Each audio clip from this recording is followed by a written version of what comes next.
Welcome you all to SST College of Arts and Commerce. This is SST Edupedia. I am Professor Reena Mishra, Assistant Professor in SST College of Arts and Commerce. Today, our topic for discussion is Introduction of GST. The topics which we are going to cover is Introduction of GST, what are the constitutional provision, what are the different benefits of GST, dual GST model, GST Council and GSTN. First of all, we will get introduced with the concept, what is GST? GST, as the name itself is self-explanatory, GST stands for Goods and Service Tax. This tax is imposed on various goods as well as services. The GST is a value-added tax which is levied at all points in supply chain. Right from the raw material, that is from the primary level, till the goods finally reaches in the hands of consumer in the form of finished product or services, it gets added to some value. And finally that goods or service become valuable, or it fetches some value from the customer. And that value added product or services becomes or attracts the GST. Credit allowed for any tax paid on input acquired for use in making the supply. Now for producing any goods or for services also, whatever inputs are required to purchase those inputs, the supplier is charging the GST. The manufacturer or the service provider has to pay the GST during the acquisition of inputs.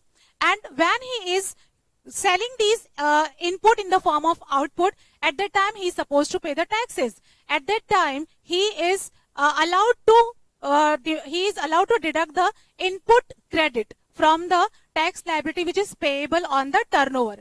That is one of the important feature of the GST. GST is applicable to both goods and services. Before inception of GST, there were lots of different types of service tax and lot of different types of taxes which were imposed on goods. And after inception of GST, all the goods, all the taxes which were earlier applicable on goods and services were unified, and it is harmonized in the form of goods and service tax. GST was supposed to be, it was actually proposed for in 2006, but after the government proposal and introduction of bill, it took so long, and finally it is got incorporated in Indian economy on 1st July 2017 under the flagship of Modi government. Now, as far as the constitutional amendment is concerned, GST is introduced in 101st constitutional amendment. It refers to Article 246, Schedule 7.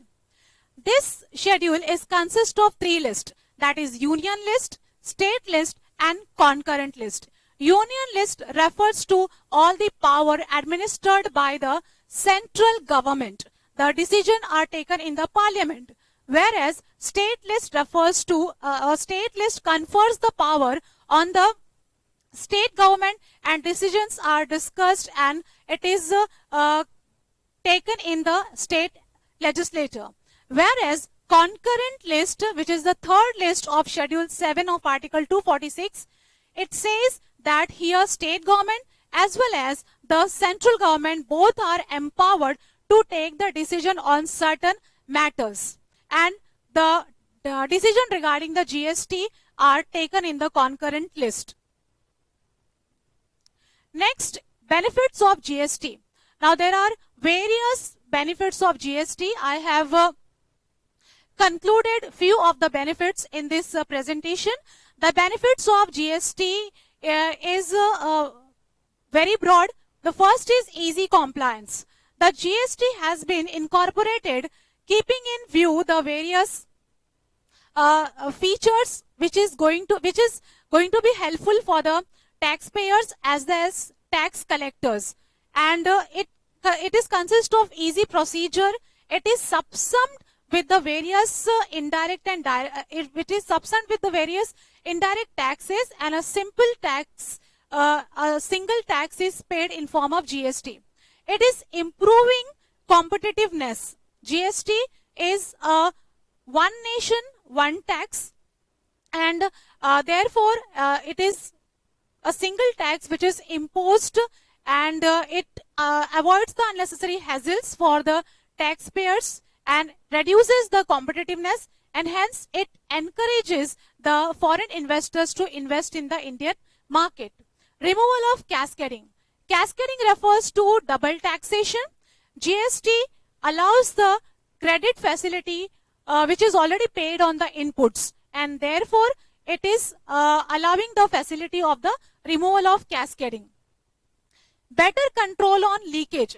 Since lot of taxes are already subsumed in GST, people have to pay the GST with very less complications. There is a single tax which is to be paid to the single government, and therefore it controls the leakage and it ensures the maximum collection of taxes from the public. Uniformity of tax rate and structure. GST provisions are applicable to whole of India.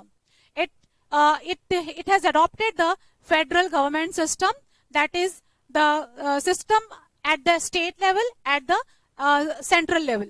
So there is a great uniformity in the rate of taxes and in the form of structure. Single and transparent tax. GST has subsumed various taxes and it is imposed in the form of single tax. And the structure of this tax is very transparent to the public. The transactions are very much simple, and that's how it is a single and the transparent tax. Gain to manufacturer and exporters. The manufacturer and exporters are allowed to take the benefit of input tax, which is already paid on the obtaining the inputs for the manufacturing process, and that's how their ultimate liability of tax payment is reduced due to this benefit. Therefore, it is helpful to them to fetch the competitive prices. Higher revenue efficiency. Higher revenue efficiency is the benefit from the government point of view. Since the form of this tax is single, it is very much transparent, it is very much uniform, the procedure is very much simple, it is hassle free, and that's why people are easily paying the taxes. They are not reluctant. In fact, they are very much responsible to discharge the liability towards the payment of GST, and that's how the government is collecting higher revenue in the form of GST. Simple and easy to administer. The infrastructure of GST is at the online level. Various procedures are implemented on online, and that's why it is very simple and easy to administer. Dual GST. Now, dual word stands for double. Now, what is double GST? Our country in India follows the federal administration system. That is, at state level, the administration is governed by the state government, and at central level, the administration is governed by the central government. And various decisions are taken unanimously with both central and the state government. They are working in cooperation and in coordination with each other for the development of state as well as the nation. And the GST is also not untouched from that. GST during its incorporation has kept into consideration the governing system of our country, and hence dual GST model has been introduced. According to dual GST model, the GST is collected depending upon the destination where it is taking place. That is intrastate supply and interstate supply. Interstate supply refers to the supply which takes place within the state. Suppose there is a supply within Maharashtra itself, then it is called as intrastate supply. And whenever there is an intrastate supply, the central goods and service tax and state goods and service tax are charged. Suppose the rate of GST on certain supply is 18%, so 9% GST will go to central government, and 9% GST will be available to state government. Whereas interstate supply is that supply which is not intrastate supply. Means when the supply is out of state, that is called interstate supply. Now in case of interstate supply, the GST is collected in the form of integrated goods and service tax. Here the GST is not bifurcated between CGST and SGST, but it is collected only in the form of IGST, and the benefit of this GST is available to only the state where the goods and services are consumed. GST Council. GST Council is the body which is empowered with the power and responsibilities to administer the GST successfully in the country. Now let's have a look who are the members of the GST and how this body is formed. GST Council is framed by President of India. The Union Finance Minister of GST Council is the chairperson. The other members of GST Council are the Union Minister of State in charge of Revenue or Finance, and the other members of GST Council are the Minister in charge of Finance or Taxation or any other minister nominated by each state government. Now, what are the different roles of GST Council? The different role of GST Council are on subsumming of various taxes, cess and surcharge in GST. Now students, GST is one of the most dynamic tax structure in the Indian economy. It has been incorporated on 1st July 2017, but even now also every now and then there are so many changes in the GST reform. Even you can check from the website of GST Council also. Every frequently there are the committee meetings and they are taking the crucial decision regarding the GST incorporation. So here the first point refers to that only. Subsumming is to include or to amalgamate various taxes, cess and surcharge in GST. For example, before inception of GST there was service tax which was specifically imposed on various services. But after GST, service tax has been included in GST. So still it is going on lot more in coming days. Many more taxes are going to be subsumed in GST as per the decision of Council. Details of services and goods that will be subject to GST or which will be exempted from GST. Now there are various goods and services which are exempted from the ambit of GST taxation, and there are various goods and services which are imposed with the GST. And this is the decision of the GST Council.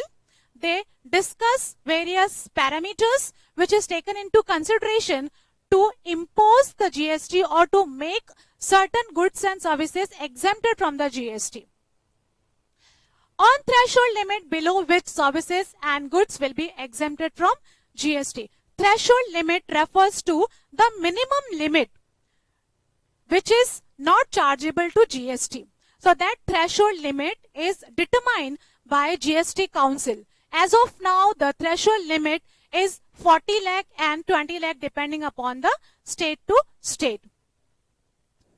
The other role of GST is on GST rates to arrange resources to face any natural calamity. The GST rates are changed time to time. It is increased or sometimes decreased depending upon the requirement of the revenue from the government. Making special provisions for the following states, that is Arunachal Pradesh, Assam, Jammu and Kashmir, Manipur and so on. These are the northeastern state. These states are not as developed compared to other states of India, and that's why the government has framed some special provisions for these states. To make principles of levy of GST and the principles which will govern the place of supply. Place of supply is very important factor for the determination of GST. GST is also called as destination based taxes, because what type of GST will be imposed, whether it is CGST, SGST or IGST. It depends upon the place where the supply takes place. So that principle is also determined by the GST Council. The next concept related to the introduction is GSTN, that is Goods and Service Network. Now, as far as the GST is concerned, various administrative framework of GST is incorporated in the form of online system. And this system has been incorporated with the GSTN, that is Goods and Service Network. Now, central government has set up this network for providing a better infrastructure for implementation of GST and for registration of GST, filing returns, for payment of penalty and other liabilities toward the GST. It provides three-front services and it is selected IT and financial technology companies for the incorporation of GSTN. Now, what are the functions of GSTN? GSTN provides various functions. First of all, it facilitates the registration. If a dealer wants to register himself under the mandatory system or he wants to get himself voluntarily registered, he has to approach the GSTN. There is a GST portal available and where the person can get himself registered for GST. Then filing of returns. Once the person gets registered, he has to discharge the liability towards the payment of GST. And for that purpose, the person has to file the return as and when. And the GSTN provides the platform for the payment of GST by filing the returns. Providing MIS report. The GSTN provides the management information system as to how it works, what is the procedure, and what is the management system of this particular portal. Accounting of fund transfer. The GSTN is also responsible for maintaining the accounts and various other records for the purpose of government and for the future reference. Matching of tax payment details. GSTN also checks the details as to what is the actual liability of the dealer and what liability he has discharged. And this liability is also related to the penalty or the interest payable by the dealer. Reclaim of input tax credit. Input tax credit is a very important concept with respect to the returns filing of the dealer. Input tax credit facilitates the dealer to claim the input credit on the turnover, that credit which is already paid by the dealer on the purchases. Running the matching engine. Again, the GSTN, it creates a transparency by providing the information to the taxpayer as well as to the government. So it is creating a healthy relation between the taxpayers and the government, so that the taxpayers are relaxed that their tax is going to the right person. So in today's session, we have covered the point GST. What is the meaning of GST? Constitutional amendment of GST. What are the different benefits of GST? What is dual GST model? What is GST Council, GSTN, and the functions of GSTN?